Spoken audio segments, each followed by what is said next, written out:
The training gave us lots of new ideas and I think a bit of a refresher for staff of, we all rely on the same sort of warm-ups or the same sort of activities, but it was nice to see the activities in the resource pack based on the different themes that many foundation phase provisions engage in.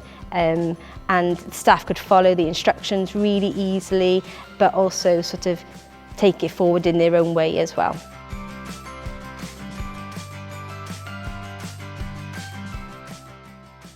The pack has provided us with a variety of game starters and the skills that we can focus on as well within those lessons.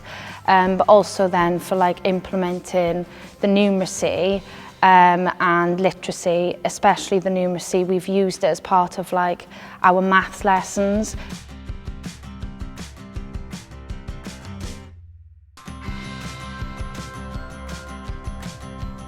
It's fairly simple to adapt.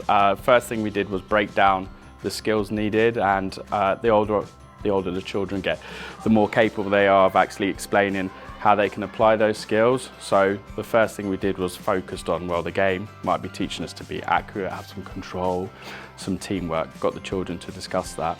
And then it was a case of actually starting with the games as they were, seeing how the children were progressing, how they were feeling, and then looking at ways to make it more difficult.